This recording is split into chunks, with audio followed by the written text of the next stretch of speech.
It's good day to brew, baby. What is up, YouTube? It's your boy Millsy, back with Hometown Commander, back for another episode of Millsy Brews, the show where I brew version 1.0 decklist of the Commander in front of us on my quest to brew the magic world.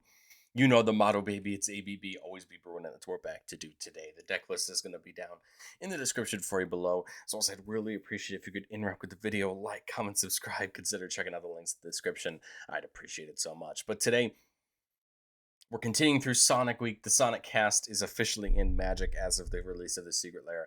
And so we're covering them all this week. And today we're taking a look at Shadow the Hedgehog. 4-mana Rakdos 4/2 Hedgehog Mercenary with haste. Says whenever a Shadow or another creature we control with Flash or Haste dies, we're going to draw a card. And then Chaos Control says each spell we cast has split second if mana from an artifact was spent to cast it. There's a lot of things going on Shadow. And so I just try my best to build the deck to profit from everything. On the top side, we want creatures to die to draw us cards. So we're going to try to create temporary creatures with haste that are going to die and allow us to draw cards, as well as pair off some aristocrats with that. And then on the bottom half, we're going to try to use all the resources we have in our two colors to make treasures. So to give our spells split second. Now, if you don't know what split second means, it says as long as it's on the stack, players can't cast spells or activate abilities that aren't mana abilities. And this is pretty huge for a couple reasons. One, it means that spell can't really be countered. I mean, there are ways around split second, but it's very rare to have an ability that does get around split second. It stops our spells from getting countered. The other thing is, if we were to respond with removal at the right time, it couldn't be responded to, which I think is also the big thing. We're in the perfect colors for removal. One of the perfect colors for removal. We got lots of great removal in the deck, so we're going to try to do that on top of the hasty dying and drawing plan. I want to say a quick shout out to the channel member. Thank you so much for supporting the channel. If you're interested in seeing all of our videos just a teeny bit earlier for just $1 a month, consider checking that out down below. Well, okay. How are we going to make these hasty creatures? And there's a lot of ways to do this. I think the couple obvious ones that came to my head were Chandra, Acolyte of Flame. Her 0 makes 2/1/1 elementals that get haste and they just die at the beginning of the next end step. We have to sack them. I think this is huge because whether they die in combat or die at the end step, either way they're going to draw cards with Shadow, allowing us to dig deeper, getting into our pieces. Same thing with Lagomos, makes that 2/1 elemental with trample and haste, and it gets sacked at the beginning of the next end step. So either way, they're a card draw for us. Lagomos adds the upside that if 5 or more creatures have died this turn, we can go search for any card. That's 5 of anyone's creatures, not just ours. So that's huge because if we can get into a really good combat, Lagomos can just go getting the things we want in our hand. Now, Loyal Apprentice is a teeny bit different. It makes a Thopter every turn with haste, but it doesn't automatically get rid of the Thopter. But it's important to note that we have ways to sacrifice creatures in our deck, so the fact that Thopter has haste is important. 7 Master Monk can be blitzed from our graveyard. Comes back with haste, and then when this creature dies, draw a card and sack at the beginning of the next end step. Very important that this can double up with Shadow, right? Drawing us 2 cards, which is pretty cool. Song of Totentans make a bunch of rats that get haste. They don't go away, but the fact that they're 1/1s means they're probably just going to end up getting chump blocked, drawing us cards. Same thing with Temp with Vengeance. Makes a bunch of 1/1 elementals with haste. Same thing, we're probably going to end up picking up a few cards as they get blocked and die. Urabrass Forge puts a counter on itself and makes an X1 horror where X is the number of counters on it. It goes away at the end step. Again, same thing. Creature's going to die, draws a card, and hopefully do some damage along the way. Same thing with Rite of the Raging Storm, except Rite of the Raging Storm actually is going to give a token to everybody. So everybody gets a 5/1 elemental with trample, haste, and at the beginning of the end step, sack it. So not only is it great for us, but it does incentivize our opponents to attack each other with them because the Lightning Ragers cannot attack us. So this is fun because it's going to be another trigger for Shadow, hopefully some damage, and our opponents kind of knocking each other down to size 2. And then Rising of the Dead can just give all of our creatures haste, so that if we're making creature tokens and sacrificing creature tokens, we can still draw with Shadow. We want Death to matter in a lot of different ways. Blood Artist and Marionette Apprentice are both going to care about creatures dying, and Marionette Apprentice also cares about artifacts getting put into the graveyard, so that'll trigger off our treasures being sacrificed.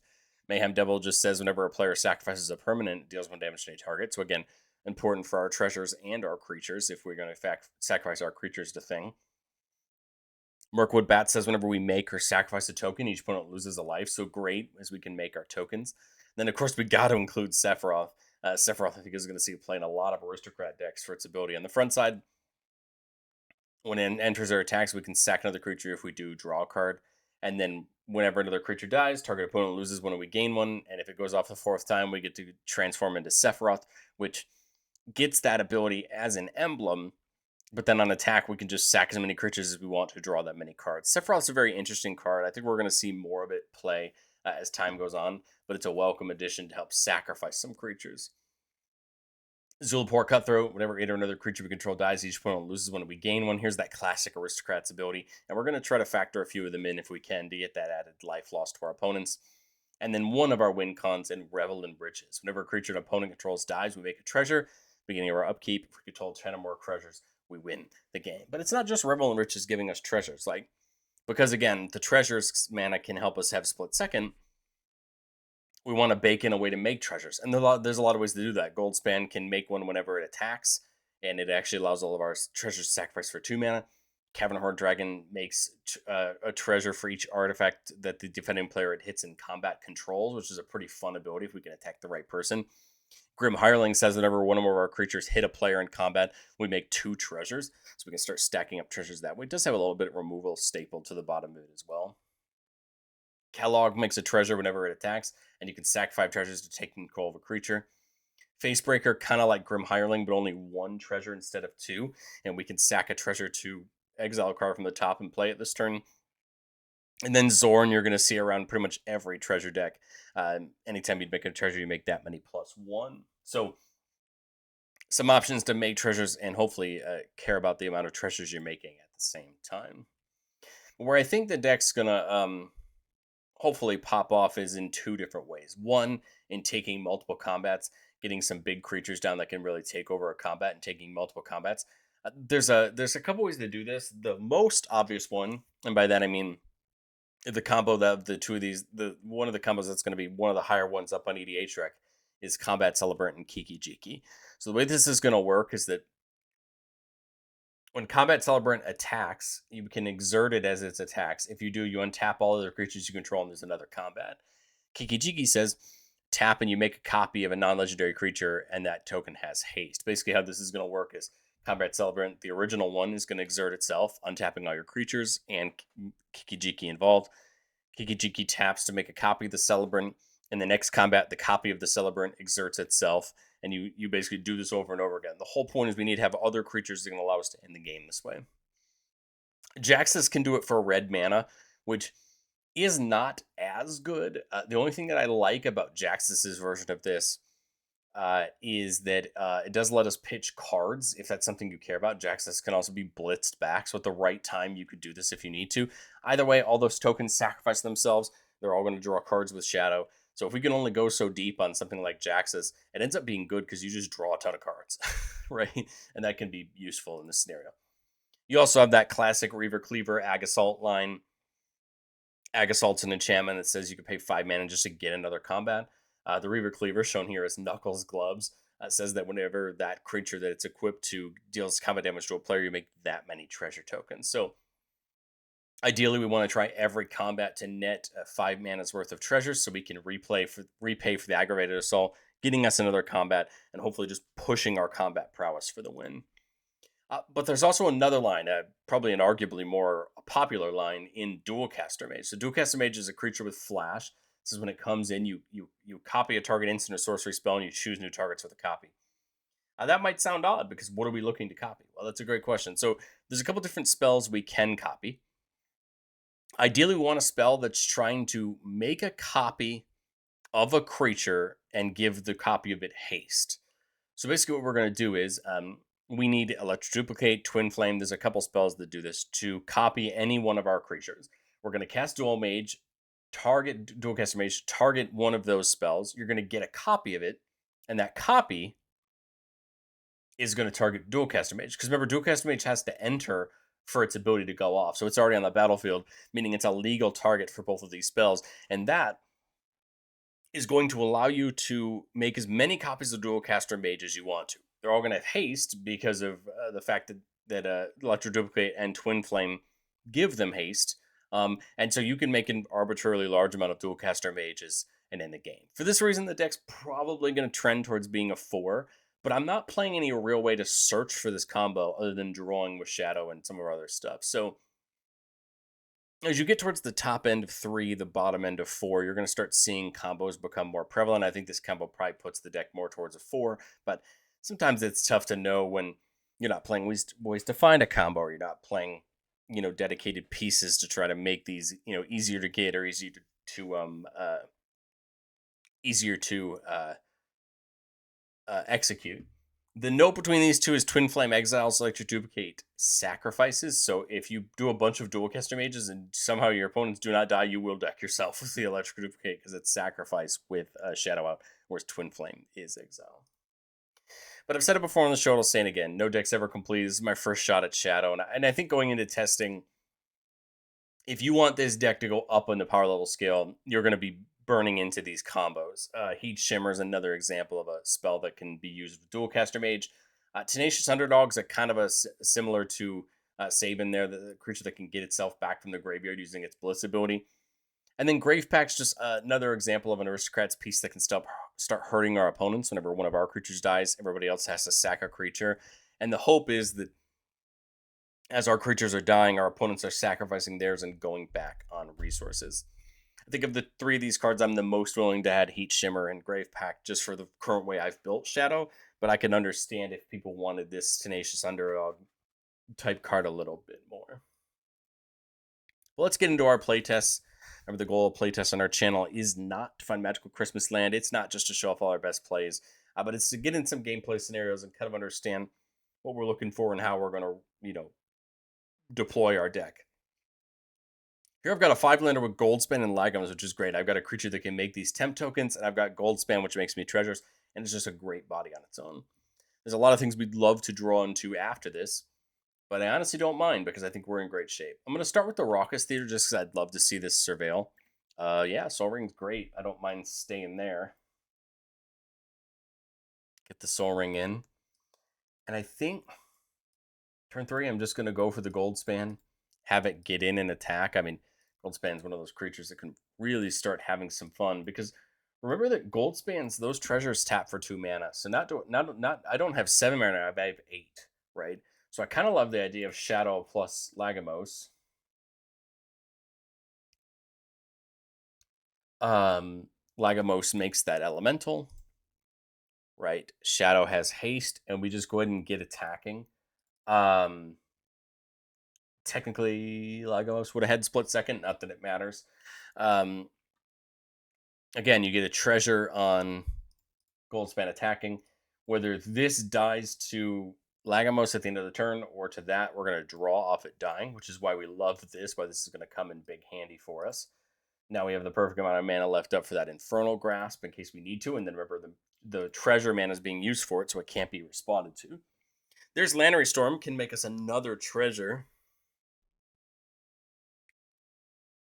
I think here I'm willing to probably just put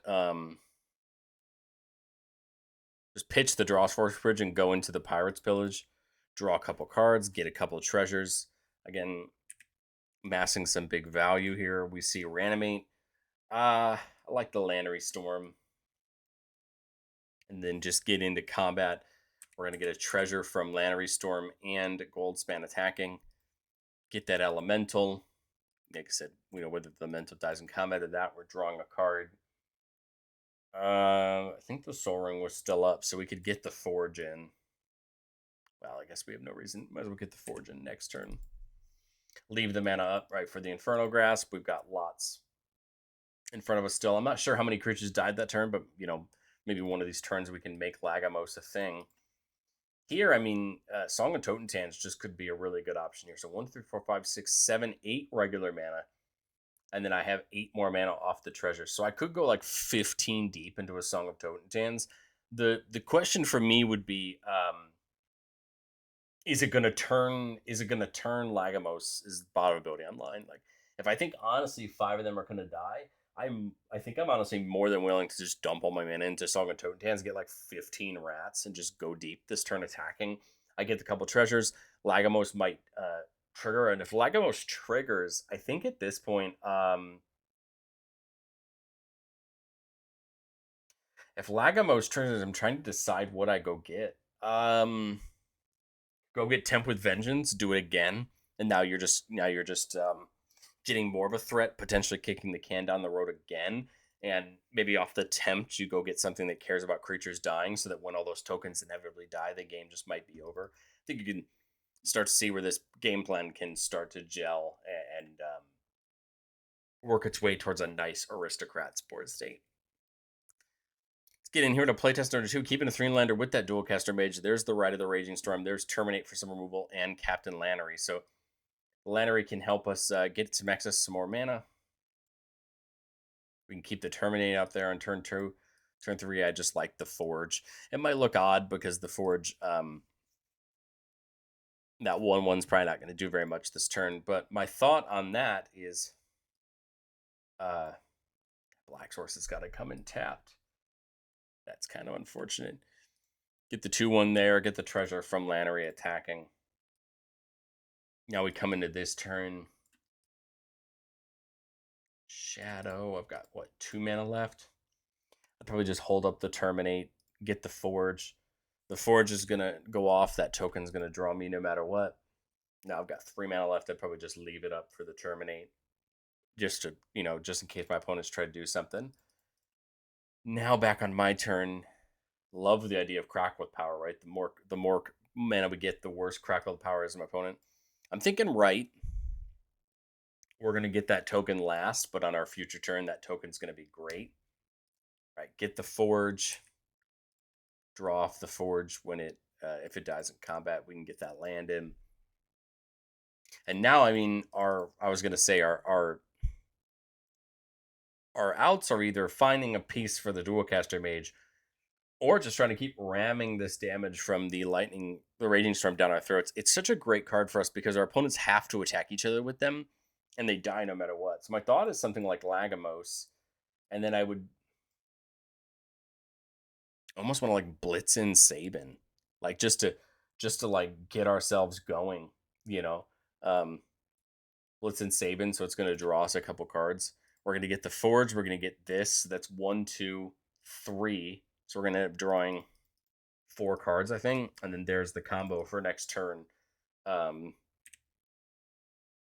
don't believe I can combo this turn because I used the rest of the mana for saving. Yeah, I think I'm 1 mana off. If more creatures die, then I can crack Lagomos for another land. And then I do believe I'd have it. Go crack him for a land. Put the land in. And then you would just go Twin Flame. Well, we already went through combat. Never mind. We would just have to do it next turn, pitch a card, and then, get to Kraken. And the point there is the number probably doesn't need to be as big because as these Raging Storms are hitting each other, right, we're knocking damage off our opponents that we don't have to deal ourselves, which I think is a huge deal with the Raging Storm. Let's do one more here. Keeping a 3-lander with Pirate's Pillars. So we're just 1 mana off of that, being able to really ramp us up. We've got Rising of the Day and Chaos Warp. There's the Gold Span. So we're not bad. We're honestly just like 1 mana off a lot of really good plays. So we see Decanter. Decanter's not a bad start. Getting us the mana and no maximum hand size, which is nice when Shadow's going to try to draw us a ton of cards. So I don't mind that at all. There's the Reaver Cleaver, and we see Kiki Jiki. So 5 mana, I think it's Gold Span here. Make the treasure, right? It just ends up being more mana for us. Tainted Peak, a little awkwardly, is going to still sit on colorless mana because we don't have a swamp. But I'm looking at 8 mana here, right? Because of that. My thought is Shadow plus the Kiki Jiki. And the reason is because Kiki Jiki can tap and make a copy of Goldspan. And now I'm making 2 treasures this turn. And now if I want to get rid of now those treasures are both 2 mana piece, so that'd be 4 more mana if I want to go, go into the Pirate's Pillage or something like that. But I don't mind leaving it there. Now we have a nice engine here making us 2 treasures a turn. Well, we draw the big score, so clearly the universe is trying to tell us something. I go 6 mana on the gold span just because I think it has a better chance of hitting than Shadow, right? Being in the air. Got 4 mana left. I could like big score the. I like big score the. That was like, do I big score something like the Rising of the Day away and just see what I can draw into? And then I make 2 more treasures, right? So we just basically just replace the mana, make a copy of the gold span, attack, and then I would sacrifice the copy before it dies. Just realized I should have drawn off the last one last turn into the Deadly Dispute to draw a couple cards and make a treasure. There's Ag Assault, and I think at this point, I've got 10 mana on the treasures. Ag Assault's 3. Its abilities would be 5. So as long as Goldspan can't be blocked, it's making 5 right now. But remember, the treasures right go for 2, so technically 10 mana. So we really would only need Goldspan to hit for 3 to be relevant. But I think that's right. That's the end there, and that kind of shows you where that is. But I'd love to know, what do you think of Shadow down in the comment section below? I know it's a little gimmicky with the combos, but I think some decks need some good padding to get themselves up. I think Shadow, really, there's truthfully anything you could do with its abilities. This is just the route I chose to go. I'd love to know what you've been looking at. Every now and then I get to see what people come up with as far as decks go, and I'd love to hear about it. Let me know down in the comments, and I will catch you all in the next one.